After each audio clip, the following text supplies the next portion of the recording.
Uban mga tao nag-ingon na. Ang 666 man na. Unsay iyang isuti final word. Titulo niya, pangalan pa niya.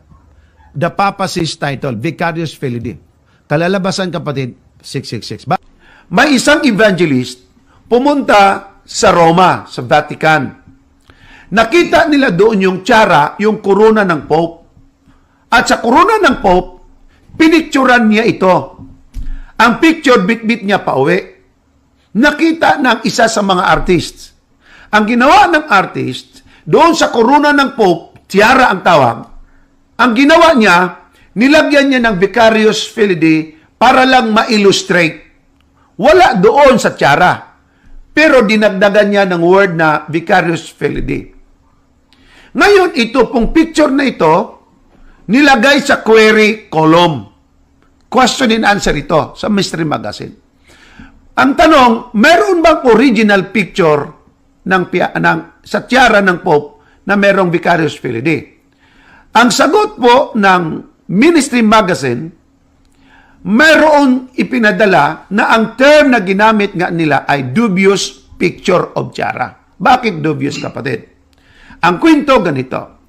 Years ago, merong isang evangelist nag-secure ng pictures of tiaras of the Pope. Ang ginawa ng artist nito, number 4, inattempt niya, ginawa talaga niya.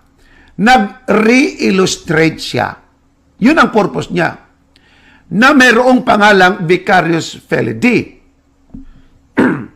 Just for illustration. Pero sa pag-illustrate niya, di nagustuhan ng General Conference o ng magazine. Kasi ang picture altered. Anong ibig sabihin ng altered?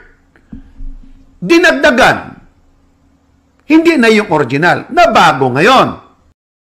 Yon ang pag-amin mismo, mga kapatid. Sa isang pastor ng Seventh-day Adventist, sa matagal na nilang kasinungalingang ikinakalat sa publiko. Umamin na mismo si SDA Pastor Cesar Dizon ang modus ng Seventh-day Adventist Church sa kanilang matagal na at kinopya din ito ng Iglesia ni Cristo na atake na ang tiara daw ng Santo Papa ay may nakalagay na Vicarious Filii, Vicar of the Son of God. Nasa tiara daw umano yan. Pero inaamin nila ang kumakalat na larawan ay artist illustration lang daw.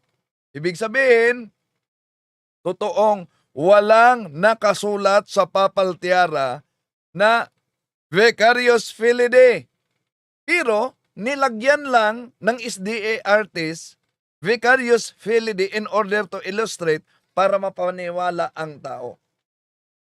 So, ang tanong, alam pala nila na kasinungalingan altered ang ginawa nila, kinopya naman ng Iglesia ni Cristo.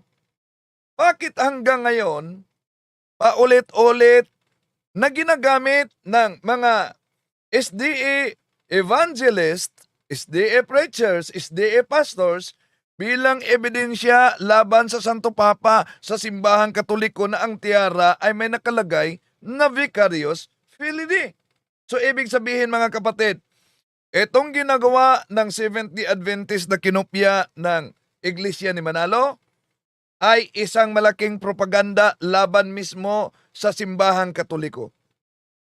Ang pagpakalat nila sa larawan ng tiara na may Vicarious Filii at iniugnay nila ang 666 base sa historical facts, mga kapatid, ay hindi totoo. So, kapag ang isang argumento ay nakasalalay ito sa piking larawan at sa maling impormasyon, hindi iyon katotohanan, kundi matinding paninira at pagkakalat ng kasinungalingan na ginawa ng Seventh-day Adventist laban sa simbahang Katoliko.